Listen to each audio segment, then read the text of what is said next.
नमस्कार प्यारे साथियों, आप सभी का स्वागत है आज की इस क्लास में। मध्य प्रदेश सामान्य ज्ञान यानी एमपीजीके के सिलेबस के बारे में आज हम चर्चा करने वाले हैं।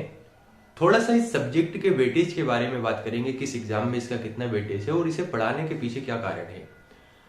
इस सिलेबस को चर्चा करने के बाद हमारी क्लासेस रेगुलर रहेगी और अगर आप सिलेक्शन लेना चाहते हैं, आप चाहते हैं कि यार इस पर्टिकुलर एग्जाम के लिए मुझे एमपीपीएससी या अन्य एग्जाम की बात करूं उसके लिए एमपीजीके तैयार करना है, तो आज से ही कमर कस लीजिए, आज से ही आपकी तैयारी शुरू होनी चाहिए। या तो आप इसे रिवीजन के तौर पर मान सकते हैं कि सर मैंने पहले से काफी चीजें पढ़ रखी है, तो रिवीजन के बेस पर हम इसमें चीजें ऐड करते चलेंगे, रिवीजन के तौर पर देखते चलेंगे, क्योंकि बड़ा ही एग्जाम ओरिएंटेड चीजों के बारे में हम बात करेंगे और साथ में उन महत्वपूर्ण फैक्ट के बारे में भी जानेंगे जो एग्जाम में आ सकते हैं या आए हुए हैं या अन्य एग्जाम के लिए महत्वपूर्ण हो सकते हैं। तो पहली बात तो ये। दूसरी बात यह कि मध्य प्रदेश सामान्य ज्ञान एमपीजीके की क्लासेस को शुरू करने के पीछे क्या कारण है। अगर मैं किसी भी एग्जाम का एनालिसिस करूं, चाहे मैं एमपीपीएससी की बात करूं, चाहे मैं अन्य एग्जाम की बात करूं, एमपी पुलिस हो गया, इसके अलावा जो भी एग्जाम में फॉरेस्ट गार्ड हो गया, फॉरेस्ट गार्ड के बाद में एमपीएसआई का एग्जाम हो गया, इन सभी एग्जाम में आप एक चीज देखेंगे कि विद्यार्थी अगर कहीं पर कमजोर दिखता है तो वो दिखता है एमपीजीके के रूप में। आप नेशनल जीके को तैयार करके जाते हैं, आप अन्य चीजों को तैयार करते हैं, लेकिन एमपीजीके को चूंकि आप उस स्टेट से बिलोंग करते हैं, आप उस राज्य से रहने वाले हैं, तो आपको लगता है यार चीजें सिंपल हैं। लेकिन जब एग्जाम में 1 नंबर से कट ऑफ से बाहर रह जाते हैं, 2 नंबर से कट ऑफ से बाहर रह जाते हैं, तब एहसास होता है कि नहीं यार गलती कर दी, एमपीजीके को पढ़ लेना था। होता क्या है ना, ये जो एमपीजीके है जब एग्जाम में आने लगता है तो ये कह सकते हैं हमारे बल्ले बल्ले कर देते हैं, यानी भरपूर मार्क्स दिलाता है। क्यों? क्योंकि जब हम इसे पढ़ लेते हैं तो एक तो सीमित सिलेबस है, बड़ा सिलेबस भले ही है लेकिन सीमित है, चीजें वहां से बनती है अगर क्वेश्चन आता है तो। और मैंने व्यापम के कुछ चीजें इसमें फेवरेट रखी है, जैसे महल हो गए, महल के अलावा जो स्थापत्य कला वाला पोर्शन है, स्थापत्य से काफी प्रश्न बनते हैं, महल है, मस्जिद है, मकबरे हैं, यहां से काफी प्रश्न यहाँ पर पूछे जाते हैं। एमपीपीएससी की तो बात अलग ही है। एमपीपीएससी का तो अगर हम मर्म निकाले एमपीपीएससी प्रीलिम्स का, तो हमारा मध्य प्रदेश सामान्य ज्ञान एमपीजीके देखने को मिलता है। तो अगर मैं निष्कर्षता अपनी बात पर पहुंचूं तो सीधी सी बात यह है कि किसी भी एग्जाम में व्यापम का एग्जाम होता है जहां पर एमपीजीके अगर आता है तो फिर इसका रोल बड़ा महत्वपूर्ण हो जाता है। क्यों? क्योंकि कहीं ना कहीं इससे जो क्वेश्चन आते हैं वो इतने सही हैं कि अगर आप पढ़कर जाते हैं तो उन्हें सिंपल तरीके से सही कर सकते हैं। पहली बात तो ये। अब जैसे मैं एमपीपीएससी की बात करता हूं, एमपीपीएससी की अगर हम चर्चा करें मध्य प्रदेश लोक सेवा आयोग, तो जिस प्रकार से एक ताले को एक छोटी सी चाबी खोल देती है, एक कितना ही बड़ा ताला हो, वो छोटी सी चाबी उसे खोल देती है। क्यों? क्योंकि वो उस ताले के हृदय तक पहुंचती है, उसके हार्ट तक पहुंचती है सॉरी, वो उसके दिल तक पहुंचती है और उस बड़े से बड़े ताले को भी वो खोल देती है। एमपीपीएससी प्रीलिम्स की वो ताले की जो चाबी है, उस चाबी को आप मध्य प्रदेश सामान्य ज्ञान समझे। 100 नंबर में से लगभग 30 से 35 क्वेश्चंस जो आते हैं वो आते हैं एमपीजीके से, और 30 से 35 क्वेश्चन यानी सीधा सीधा 35% वेटेज किसी एग्जाम में एक सब्जेक्ट का होना छोटी बात नहीं होती। लेकिन अगर हम ट्रेंड को एनालिसिस करें जो पिछले क्वेश्चन से हैं, तो कहीं ना कहीं कुछ प्रश्न ऐसे भी दिखे जो फैक्चुअल है, और कुछ प्रश्न हमें दिखे कंसेप्ट वाइज, यानी अगर हमारे कंसेप्ट क्लियर नहीं है, हमें बेसिक्स नहीं पता है, तो हमसे वो क्वेश्चन सॉल्व नहीं होंगे। तो हम क्या करेंगे, मैं थोड़ा सा आपको चर्चा में बता देता हूं कि आज हम ये जो क्लास है इसमें बात करेंगे एमपीपीएससी, इसके अलावा फॉरेस्ट गार्ड, जेल प्रहरी, डिप्टी जेलर, इसके अलावा एमपीएसआई, एमपी पुलिस, है ना, एमपी पुलिस। इसके अलावा अगर मैं बात करूं तो ग्रुप 4 बड़ा महत्वपूर्ण एग्जाम है, ग्रुप 4। ये जितने भी एग्जाम है जिनकी मैंने शॉर्ट फॉर्म लिख रखी है, इन एग्जाम में एमपीजीके पूछा ही जाता है और एमपीजीके सिलेक्शन भी दिलाता है। तो इन सभी एग्जाम में से आप किसी भी एग्जाम की तैयारी करते हैं तो आपको रेगुलर बेस पर इसकी क्लास को कंप्लीट करना है। अब आप कहेंगे सर हमारा मई में एग्जाम है एमपीपीएससी का, तो मेरी कोशिश ये रहेगी कि जो सबसे महत्वपूर्ण चीजें हैं एमपीपीएससी प्रीलिम्स के लिए वो आपका मैं कवर करा दूंगा, जहां से इन 30 से 35 प्रश्न में से लगभग 20 प्रश्न से ज्यादा प्रश्न बनते हैं, 20 प्लस प्रश्न अगर बनते हैं तो वो उतना हम कवर कर लेंगे मई तक। बस आपको रेगुलर बेस पर क्लासेस लेनी है। तो थोड़ा सा हम क्या करेंगे, पहले सिलेबस को समझेंगे। आखिर देखें तो कि यार हम होटल में चले गए कि इसका मेन्यू क्या है, इसमें चीजें क्या है, क्या क्या मिलेगा यहाँ पर, तो उस तरीके से थोड़ा सा देखें तो कि हम मध्य प्रदेश सामान्य ज्ञान को पढ़ेंगे तो क्या क्या चीजें हमें पढ़ना है, सिलेबस के अकॉर्डिंग चीजें होगी या नहीं होगी, क्या क्या उसमें देखना है। अगर मैं मध्य प्रदेश सामान्य ज्ञान की बात करूं तो किसी भी एग्जाम में जो सबसे महत्वपूर्ण पोर्शन होता है वो होता है मध्य प्रदेश का भूगोल। ज्योग्राफी जो होती है मध्य प्रदेश की वो सबसे महत्वपूर्ण है। एमपीपीएससी प्रीलिम्स में आप देखेंगे 15 प्लस क्वेश्चन या 20 प्रश्न केवल भूगोल से आ जाते हैं। अगर मैं भूगोल में ऐड कर देता हूं नदी घाटी परियोजनाएं या इनके अलावा और भी चीजें, तो यहीं से प्रश्न देखने को मिलता है। इसके बाद अगर हम देखें तो कुछ प्रश्न हमें मिलते हैं इतिहास से और कुछ मिलते हैं खेल वाले जो पोर्शन है वहां से। मध्य प्रदेश के किसी खिलाड़ी का नाम पूछ लिया जाएगा, कोई स्टेडियम पूछ लिया जाएगा, वहां से प्रश्न देखने को मिलेंगे।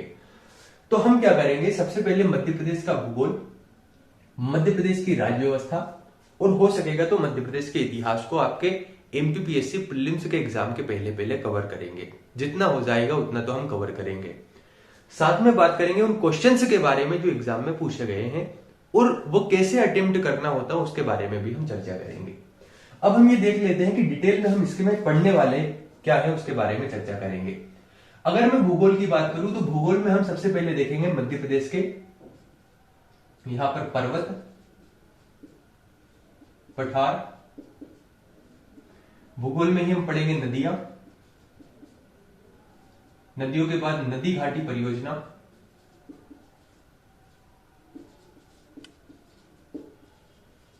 इसके बाद में अगर बात करूं तो यहां पर राष्ट्रीय उद्यान को भी हम इसी के अंतर्गत देख सकते हैं या पर्यटन के अंतर्गत भी हम उस चीजों को पढ़ सकते हैं, पर्यावरण के अंदर भी पढ़ सकते हैं। तो भूगोल में मेनली हम जिन चीजों के बारे में बात करेंगे वो रहेगा ये वाला पोर्शन। पर्वत है, पठार है कि मालवा का पठार क्या है, कहाँ अवस्थित है, क्यों फेमस है, क्या क्या महत्वपूर्ण चीजें हैं, कौन कौन सी चोटियां हैं उसके बारे में चर्चा करेंगे। नदियों में महत्वपूर्ण नदी कौन सी है, कहां से निकलती है, मैपिंग के थ्रू हम समझेंगे। लास्ट में हम मैप से भी समझेंगे कि आखिर चीजें किस प्रकार से हम पढ़ेंगे। उसके बाद हम बात करते हैं मध्य प्रदेश की अर्थव्यवस्था के बारे में। अर्थव्यवस्था से प्रश्न आते हैं, लेकिन अर्थव्यवस्था से प्रश्न आते हैं मध्य प्रदेश के करंट वाले पोर्शन से, करंट अफेयर्स वाले से। तो करंट भी तभी समझ में आएगा जब हमें बेसिकली पता होगा चीजें क्या है। हमें पता रहना चाहिए कि प्रथम पंचवर्षीय योजना के अंतर्गत मध्य प्रदेश में क्या हुआ, पांचवी पंचवर्षीय योजना या किसी भी पंचवर्षीय योजना में क्या हुआ, या मध्य प्रदेश में उद्योग कौन कौन से है, उससे संबंधित कौन कौन सी योजनाएं चलाई जा रही है उनके बारे में हम बात करेंगे। तो करंट अफेयर्स इसी के अंतर्गत देखा जाएगा। मध्य प्रदेश के उद्योगों के बारे में चर्चा होगी, कौन कौन से उद्योग हैं, क्या क्या कारण है और कहां पर है, उसके पीछे क्या कारण है, उन सभी चीजों के बारे में बात करेंगे। फिर हम बात करेंगे मध्य प्रदेश के राज्य व्यवस्था और मध्य प्रदेश के इतिहास के बारे में। सबसे ज्यादा डिफिकल्टी होती है विद्यार्थियों को मध्य प्रदेश के इतिहास को लेकर। सही जो कंटेंट है ना वो नहीं मिल पाता। अधिकतर विद्यार्थी की सर समझ में ही नहीं आता कि इसके लिए पढ़े कहां से, तो उसके ऊपर आप डिटेल में हम चर्चा करने वाले हैं। इसी में हम मध्य प्रदेश की स्थापत्य कला, और जब भी आप इतिहास पढ़े तो इतिहास को आप पढ़े लास्ट से। ऐसा नहीं है कि प्राचीन इतिहास उठा लिया और आधुनिक नहीं पढ़े, नहीं, पहले हमें पढ़ना है आधुनिक इतिहास जहां से प्रश्न बनते हैं। पता लग रहा हम देख रहे हैं कि यार हड़प्पा सभ्यता से मध्य प्रदेश में कुछ चीजें थी या नहीं थी, हम उसके बारे में देख रहे हैं, तो नहीं, हमें ना ही हड़प्पा सभ्यता इसमें पढ़ना है, ना ही वैदिक काल पढ़ना है। अगर उसका कुछ अंश मध्य प्रदेश में है नहीं है, हमें उससे मतलब नहीं है। हमें केवल देखना है पहले आधुनिक इतिहास के बारे में, यहाँ की शैल चित्रकला के बारे में, स्थापत्य कला के बारे में, उसके बाद में हम प्राचीन इतिहास देखेंगे। मध्य प्रदेश की राज्य व्यवस्था के बारे में डिटेल में बात करेंगे, नगर निगम के बारे में देखेंगे, यहाँ पर पंचायतों के बारे में थोड़ा सा बात करेंगे, यहाँ की पुलिस व्यवस्था के बारे में बात करेंगे, और भी अन्य चीजें जो है, यहाँ पर इलेक्शन कैसे होता है ना, किस आर्टिकल में किसका वर्णन किया गया है, उसके बारे में डिटेल में चर्चा करेंगे। विविध में मैंने इसलिए लिखा हुआ है, कुछ चीजें हैं जहां पर जैसे पुरस्कार वाला पोर्शन हो गया, पर्यटन वाला पोर्शन हो गया, खेल वाला पोर्शन हो गया, और कुछ फैक्ट जो एग्जाम रिलेटेड आते ही रहते हैं उनके बारे में हम चर्चा करेंगे। इस प्रकार से हमारा सिलेबस रहेगा। लेकिन इन सभी चीजों से पहले सबसे महत्वपूर्ण होती है सामान्य जानकारी।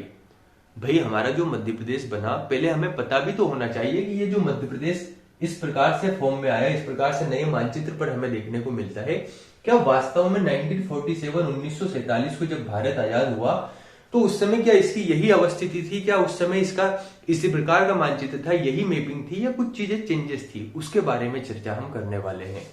तो हम क्या करेंगे, एक सामान्य जानकारी देखेंगे जिसे हम कहेंगे मध्य प्रदेश का पुनर्गठन। और मध्य प्रदेश के पुनर्गठन में हम 1947 नहीं बल्कि इसके पहले की स्थिति को भी देखेंगे, जब 1946 में संविधान सभा का गठन हुआ और इसके अस्थायी अध्यक्ष स्थायी अध्यक्ष चुने गए, संविधान सभा ने अपना कार्य करना प्रारंभ किया। उसके बाद कैसे यहाँ पर राज्य पुनर्गठन आयोग हुआ, इसके पहले राज्य कैसे बनते थे, यहाँ पर रियासतें क्या होती थी, उसके बारे में चर्चा करेंगे। और वो चर्चा धीरे धीरे धीरे धीरे 2023 तक लाकर हम छोड़ने वाले हैं, यानी वर्तमान में जो आप पढ़ रहे हैं, आज जो दिनांक है, यहां पर लाकर मध्य प्रदेश की अवस्थिति को हम देखेंगे। तो 1947 से पहले क्या स्थिति थी, उसके बाद में क्या थी, इसके बारे में हम चर्चा करेंगे, जिसे हम कहेंगे सामान्य जानकारी, या इसी को हम बोल सकते हैं मध्य प्रदेश का पुनर्गठन। कि भाई ठीक है, हमें पता है हमारा मध्य प्रदेश ऐसा है, लेकिन क्या 1947 में जब भारत आजाद हुआ उस समय कई हमारे सामने चैलेंजेस थे, उस समय हमारे मध्य प्रदेश की अवस्थिति क्या थी, उस समय प्रथम मुख्यमंत्री कौन बने, राज्यपाल कौन बने, उस समय कैसा यहाँ पर फॉर्मेट था, उसके बारे में हम चर्चा करने वाले हैं। तो अब मैं थोड़ा सा आपको डिटेल में बता देता हूं हम पढ़ेंगे कैसे। मैं एक मैप बना लेता हूं मध्य प्रदेश का, उसके बारे में हम चर्चा करेंगे।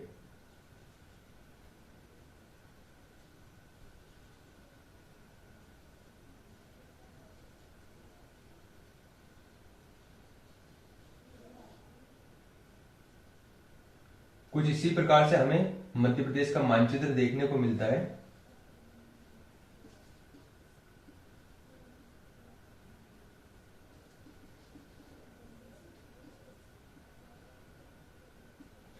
देखिए ये रहा हमारा मध्य प्रदेश। तो हम क्या करेंगे, सबसे पहले जब हम भूगोल के बारे में चर्चा करेंगे, तो भूगोल को जब हम पढ़ेंगे तो सबसे पहले ये देखेंगे कि जो हमारा मध्य प्रदेश है इसकी अवस्थिति क्या है। तो यहां से लेकर यहां तक, इधर से लेकर इधर तक हम मध्य प्रदेश के बारे में डिटेल में बात करेंगे।